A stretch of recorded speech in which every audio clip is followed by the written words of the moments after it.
And the final part of our short daily series on microphone muck-ups. Today we're looking at sibilance. So this is too much of an S sound.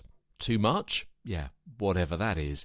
And in our line of work, the pitch of the S sound can be picked up and exaggerated by the microphone, and different types of mic work better with different kinds of voices, picking up different frequencies better, and of course we're all speaking in slightly different frequencies, slightly different pitches and so on, which is why, as I mentioned a few weeks ago, it's best to get a microphone that works particularly well with your particular timbre.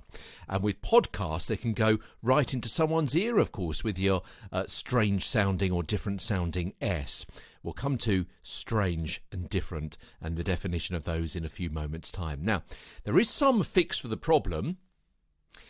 Again, we'll come to problem in a few moments' time, of recording a voice which has a lot of hisses in it, or is very essy, as they say. You may be able to reduce the problem by having the mic to one side of your mouth, so you're not speaking into it directly, you're speaking across it. And it's an issue well recognised, so much so that audio programs often have a de-esser function built into them. In fact, we spoke about de-essers a couple of weeks ago, didn't we? So look back on that episode, which is clearly labelled in the titles. The de-esser you can get from iZotope.com. There's a link in our show notes, iZotope.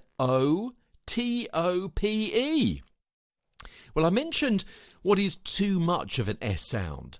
Why is it potentially a problem? Well, you know what?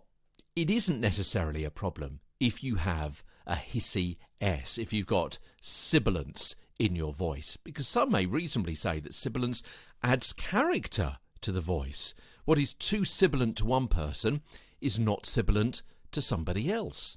Yeah, it adds character. It adds a personality to your voice. You may be chosen because your voice is a little bit different from the run of the mill. It's a little bit different from everybody else's. It stands out in a crowd. It makes you who you are. It says something about your personality, about your upbringing, about how you speak, which is similar to how you look or how you dress and how you behave. Yeah, it's character in your voice. So I'm certainly not saying get rid of any sibilance, but some people may want to, and that could be you with your voice, or it could be a producer or director with your voice. And obviously that's a discussion that you may or may not wish to have with them. But if you do wish to get rid of the sibilance or reduce it somewhat, you may want to use a de-esser such as the one from iZotope, the link in our show notes. Tomorrow, studio bacteria. We'll talk about that as Get a Better Broadcast Podcast and Voice Over Voice continues. From London, I'm Peter Stewart.